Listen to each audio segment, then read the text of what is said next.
Hello! Today we are here to discuss Angel's Share. This is one of the new releases from Capstone Games for 2026. So before we get into it, please make sure to hit the subscribe button and the notification bell down there so you can follow along as we go on all of our adventures into the world of, apparently, alcohol brewing. Yeah, why not? Something we're super experts on, obviously. So, Rob, what can you tell us about this game? So, as Brady said, it's a 2026 release, so it just came out. Overall rank, it's going to be high because no one's really probably played it a whole lot yet. 21,291. Ranked at 6.5. Plays 2 to 5 people in about 75 to 120 minutes for ages 12 and up, which I think is pretty accurate. And it's designed by Scott Alms, which some of you may have heard from the Tiny Epic games, but this is one of his other games. Art by David Schneider Art, published by Capstone and Spielworks. The MSRP is $69.95. I did find it cheaper. Card House had it at $59.95, but even cheaper than that was Cloak and Gamer, $55.95, and Game Nerds at $55.97. Awesome. So let's talk about the quality of components. So you get these little meeples they look like businessmen. They got their top hats and everything. Then they are slightly screen print rendered with a little bit. Just touches of almost like an outline type of look. Yeah. What I really like are these tokens, though. I don't know if these are heat transfers. Yeah, these are nice. Yeah, the tokens, they look like Scrabble tokens, a little smaller, but they have the iconography that you need for the game. So, yeah, those tokens are meant to be, those are stacked and then have the warning sign or whatever on the back. Right. But those are events. All of the different distilleries have 3 tokens that have icons that match theirs that are screen printed on. So in addition to the screen printed work, they've got the barrels that are shaped like barrels. And player color, and there's a round marker. Yeah. So just a generic brown one. And generic brown cubes. These are to mark your aging process of your whiskey. And then you've got a lot of cardboard. The cardboard has nice linen finish on the cardboard. You got those for loans, and then you got money cardboard as well. Yeah, the only thing about the money, though, is it says in the rule book that people can't tell how much money you're supposed to keep it hidden. But they're two-sided. And I'm like, how are you going to hide how much money? And you're supposed to keep it at the bottom of your board. Yeah, so it's visible. And it's two-sided, and then different colors. Yep. So you can't really hide how much money. I mean, you can hide the exact amount. So if you do it this way, the whole game. Yeah, if you put your hand in front or whatever. But I didn't understand why if they were wanting you to hide it, there should have been some kind of a screen to hide it from. Some kind of screen or a better way to do that. Yeah. So that was kind of a disappointment. It's got a nice board. It does have a linen finish too. It's two-sided. This one happens to be Kentucky, which is right next to where we are. So that's pretty cool. That's that's for a 2 to 3 player game, and then 4 or 5 players other board. Yeah, and there's 2 more distilleries added. Right. So pretty neat. Yeah, I think it's Germany on the other side if I remember right. I can't remember. And then you got your player board. This is basically to place you can have up to 5 barrels, which are represented by cards. So they have 5 slots for that, and then they have a slot for your hand. And then your money at the bottom. Yeah, I think the only thing that we were a little disappointed in there's no cheat sheet. Yeah, that's more rules. But but still, as far as but that's still kind of a component quality. Is that would have been nice? The fact that it's absent, that it's not there. I mean, it's definitely needed, but we'll get into that more with the rules. So yeah, I mean, all in all, what you have is well done. Everything here, except for the money, I don't understand that decision to have two-sided money if you're going to hide that. it. And I mean, it's not a big one, but just a brown cube. I mean, maybe something a little bit more creative could have been done. Baby barrels. That'd been great. Not with babies in them though, because that's just cruel. Well, they ship easier that way. Okay, so anyway, I'm going to go ahead from a quality perspective, give this one probably an 7.5, I think. Yeah, I think 7.5, maybe an 8, because they did a really good job with the screen printing and the tokens. They are really nice, so I might get out to an 8. Yeah, I was torn between 7.5 and 8. It just really bugged me about the money. Yeah. I mean, we ended up using our poker chips, which really didn't solve anything because also... Even if it was his complaint about it not being two-sided, we would have still used the poker chips. So let's be honest. They're poker chips, of course. No, it's because it's cardboard money. was metal money, you'd have been fine. Well, yeah, but again, still the same problem. But I do like my poker chips. Yeah, it's called thumbing my nose up at the carnival of money. That's why we have a category of games for peace snobs. Because we're peace snobs here. That's true. All right, so let's talk about theme. So you're basically a complete generic financial market game. It's layered on completely as far as the whiskey making, although the aging does make sense with whiskey. Thematically, for sure. And, as far as the way the market works, it's a little tricky. You have to work it out, but, it's still, I think it's an effective market. The artwork is really pretty on the board. I like it. I like the board a lot. It kind of gives you that vibe of, making whiskey back in the 30s or 40s, whenever this occurred. Yeah. So it's pretty neat. And the map is just amazing. Yeah, it's really cool. And then the cards themselves are just icons. I mean, purely. There's barrel artwork on the one side, and then maybe the distillery itself on the other, but you can barely see it. So it's pretty basic as far as art beyond the board. Yeah. And obviously the tokens have what was screen printed on them. From a thematics perspective, because it is layered on, it does kind of move into the gameplay a little bit, but it's not heavy. I'm going to go ahead and give this one probably a 7, I think. I think I'm going to go a little bit higher because I think the mechanics fit the theme pretty well as well. So I think I'm a 7.5. Because there's mechanics we'll talk about where you get to age a little bit quicker, or you get to age immediately, or it's worth more when you first make a barrel of it. So those were kind of interesting. So I'll be a little bit higher. All right. So moving on to the rule book. So when we got this was actually a demo copy from Capstone. The person from Capstone, who happens to be a friend of ours, he basically warned me not to use the rule book, to go online. Honestly, the rulebook wasn't as bad as I expected. I think you said you saw some misprints. I saw some misprints, some typos. There was examples that were not in it that were in the online. Yeah. But I didn't see anything that was blatantly wrong. Just because we did use his advice and did the online, so I've got a printed copy of the online one here. But the rulebook itself is it's 12 pages long. It's got a nice cover, matches the box, and then. As far as the layout of it, these are almost identical, these two. It's just very minute differences from what I saw. It has, basically, the biggest first problem it had was and it's still in the online one as well, there's no pictures of the things in the contents of the game. So it's got the game components just listed. I hate that. I really want to see pictures so I can tell to make sure that you have what you're supposed to have. Right.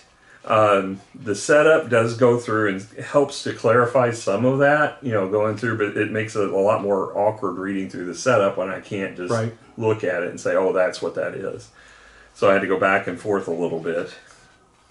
As far as then they have a setup for 2 players kind of in the middle of it, that's another thing. I think this should have probably been pulled out and put in the back.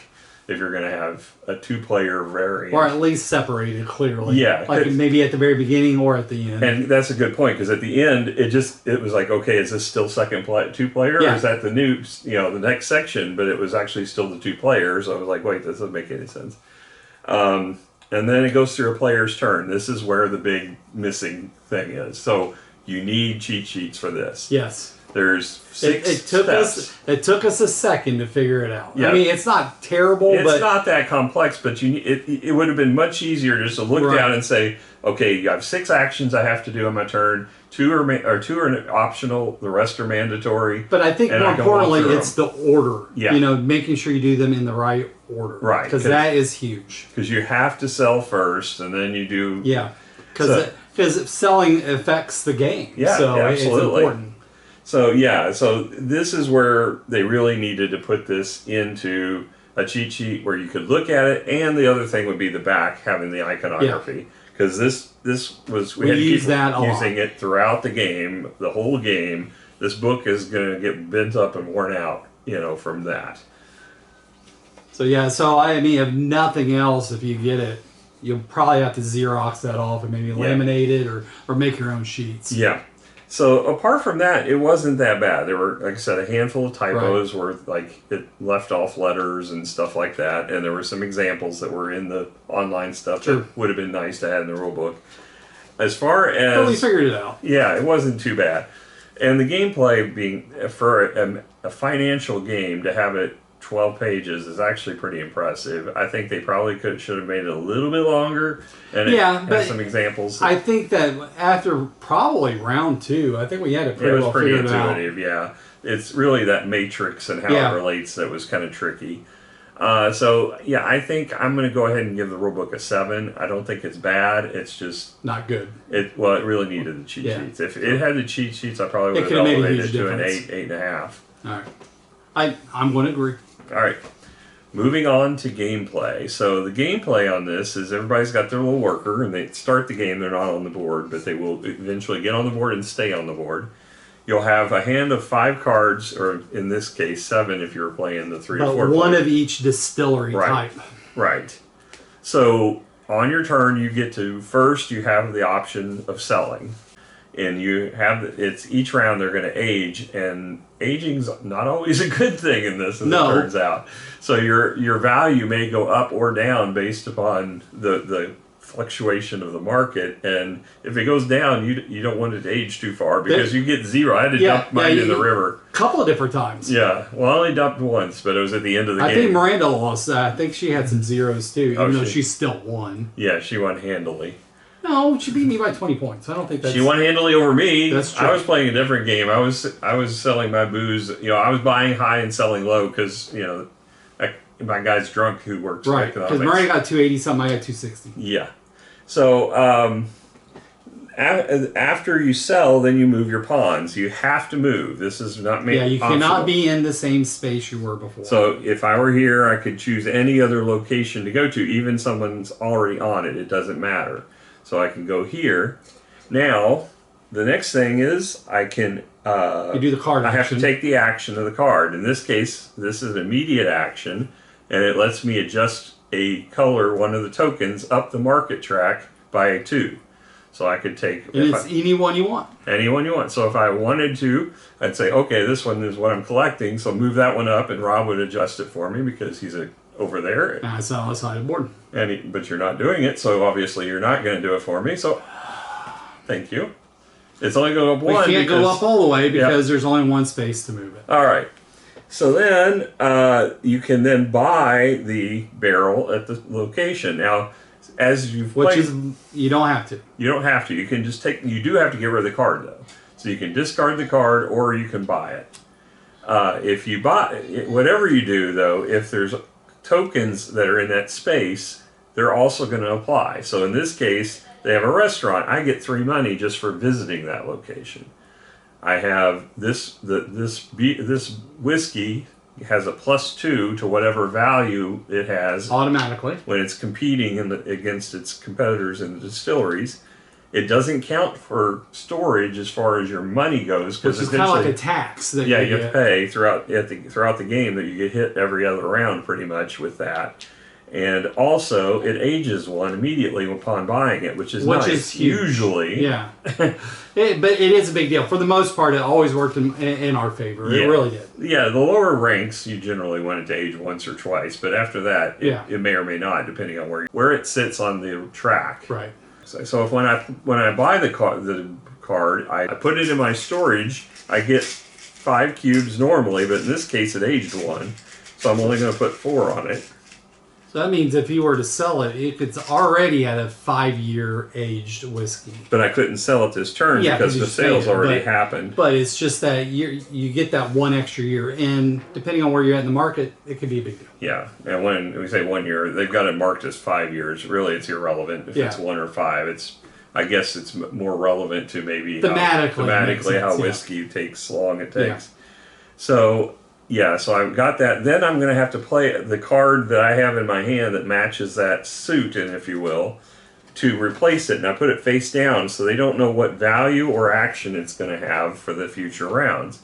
So each of us would go through that same thing. Then at the end of the round, we would expose all the hidden cards, and all of the different distilleries would compete as far as being the best. And we whiskey figured distiller. that out probably midway in the game how important that really is. So at that point, there's a competition chart down here at the bottom of this matrix, and that is going to be based upon how popular that brand is. So the higher the number, the more popular. So one of the things, these tokens adds 2 to the value, but I only played a 1, so it's still 3. Very it's low. Still really bad. But there's a plus side to it too. So yeah, the value on the competition would really suck, but you're almost guaranteed to go first the next time. Yeah, you get that, but you also can buy it when you're there. Like if it's at the bottom, very cheap. You can buy it very cheap, and that's how Miranda won the game. She bought it at the beginning very cheap, and then hers, all the bad cards got out of the way. Yeah, and then luckily she was able to get that maxed out, and then she sold 2 different times for like 80 plus, 100 plus bucks. Yes. So, yeah, it's all about buy low, sell high, typical economics.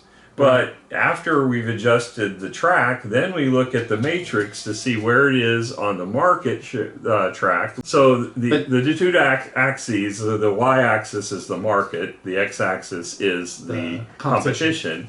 And there's a grid that tells you how much to adjust pricing based upon that. So if it's a positive number, it's going to go to the right. If it's a red number or the negative, it's going to go to the left. And what that means is that potentially it will lose money if you try and sell compared to where you thought it was going to be, which kind of hurts sometimes. Yes. Or it's going to actually make more money when you sell than what you thought. So it could go either way. But it tended, I was okay with it. But Randy got screwed a couple of times. Mostly by you. So, because when you sell, that affects the market share. So it goes down based upon a value that's based upon the pricing. So if he would have sold at the same time I did, it wouldn't have affected him. But he waited, he had it because maybe he just built it, and mine aged a couple times. Yeah. So I was able to sell it for a profit, and he had to wait around because it wouldn't have done him any good to sell at that time. Or he couldn't have sold it because he just built it, and then it tanked. Yeah. So which felt really good. Yeah. So then we go through and do basically the cleanup, if you will. So each round has its own process where most every round you're going to take a cube off. I mean, you always age, but every once in a while you have to do a maintenance. Pretty much every other round later pretty in the much. game. Actually I think it is every other round throughout the game. So... Yep, pretty much. So that's when you have to pay, and that's the one thing they actually did get on the cheat sheet. They put right on the middle of your card how much, based upon how many barrels, you're going to pay up to 20 money for storing those barrels. And it's not per barrel; it's just number of total barrels. Now there are tokens that you can apply to the different distilleries that will remove them from that count, and Miranda took advantage of that quite a bit too. Yes. So, I don't think anybody ever paid more than 5. I don't think so. I think that was the most. Yeah. So it's not horrible. I mean, it looks bad with a 20, but when you get those tokens in play. Yeah, but Miranda, and maybe that's where Miranda did it better, because she did build up to 4 or 5 barrels. I never did. The most I had was 3. Yeah. But all hers were still ones that didn't cost anything. Because I think she had 3 blues, and they were already flying. Hers timed out really well. Yes. I mean, if it was just a round or 2 earlier or later, she'd have been screwed like you were. Yeah. So, I mean, it's basically, that's the gist of the game. You play however many rounds. Well, it's 12. 12. But there's, distinct parts of each one. So. Yeah. At the end of the game, you're going to sell any barrels you have remaining in stock at whatever the going rate is, and then you're going to compare whoever has the most money, pure and simple. And the only other thing we really didn't talk a whole lot about is that one of the immediate effects is called events. Yeah. So it's these white ones, and we talked about them a little bit, but they could be pretty significant. Like they get extra aging, which was really nice for me. Yeah. You get extra money. It allows you to do the market adjustment 2 different times. There's all kinds of different ones.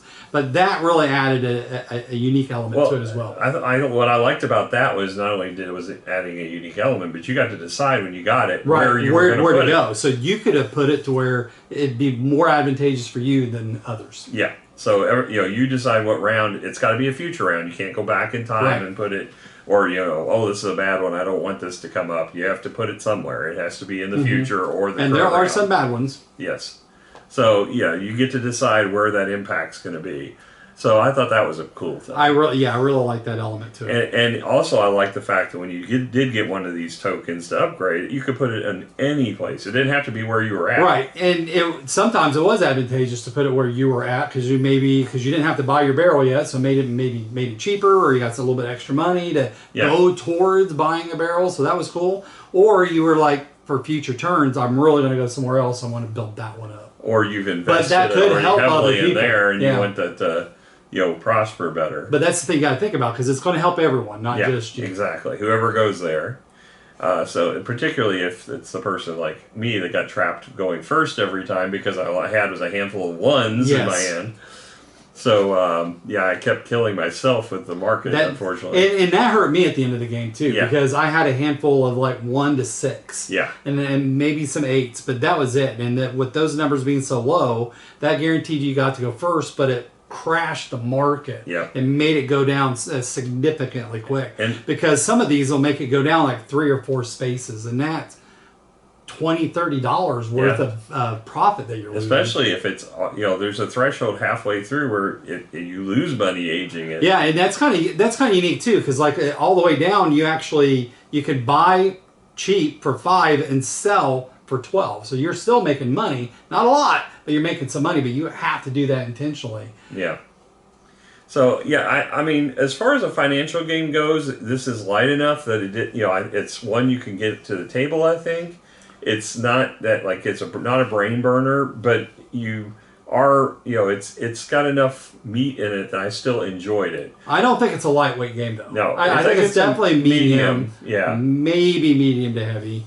I don't think it's medium heavy, but it's definitely medium. So this should not be your first economic style board game that you play because it would blow people's minds if this was their first But game. it is approachable once you get the basics of it. I mean, if somebody had a familiarity, they could teach somebody who's had some basic gaming in the financial manipulation. Yeah, I mean, this isn't Power Grid. No, this is not an 18XX game. Or Barrage or any of those that are a little bit This is not the City of Big Shoulders or whatever. This is definitely much lighter. But Miranda really was digging it. She was. Hopefully she made it to her play in time because she didn't want to leave. She didn't want to leave because she wanted to finish the round, even though she knew she was going to win. Yeah. So, I mean, I think this is a good approachable game for, people who are wanting to get into economic games. I would not say it's the first one, as you said. I think it's definitely something you need to play some other ones. Yeah. I think there's other, much lighter ones out there. So, given what it is, I'm probably going to give this game 7.5 to 8 somewhere. I think is where I'm at. I think I'm an 8. I really enjoyed it. I don't know if I'll buy this for my personal collection because it will not come to the table very often. But with Heather and Alan and Adam and all those, I could see this game getting played a lot here. Yeah. So I think so. And I know Miranda will want to play it. For sure.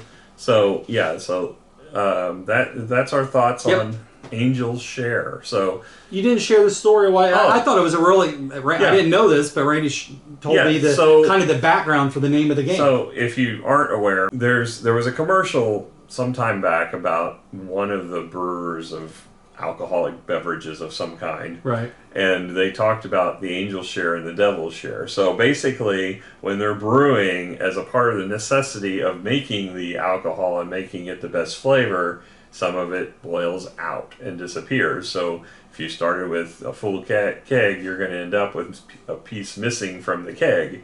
They call that the Angel's Share because it evaporated and went to heaven and the angels got to enjoy it. And then the rest of it is the Devil's Share. So it's the part that gets I thought that was a neat story. Yeah. So, I mean, they put it in a little paragraph at the beginning of the rule book. Yeah, I thought that was pretty cool. But I don't remember if you guys remember which commercial that was, put it down in the comments because I'm curious now. I just remember the commercial on TV. I bet that's like a Maker's Mark or something like that. It might be. Sounds like something they would say. So, it wasn't the most interesting man in the world. No, it wasn't Dos Equis. Yes, it was not that one. If I were to drink a beer, it'd be Dos Equis. All right, so again, that's our thoughts on this game. If you have had the Angel's Share, let us know. Yeah. You're probably in heaven at that point, and you probably wouldn't be able to communicate with us. Unless it's through spiritual means. Yeah. Ooh. No, booze. All right. Well, before this gets any more out of hand, we better get out of here. So until next time, don't keep drinking. Keep playing. Keep playing. All right. All right. Bye. Bye.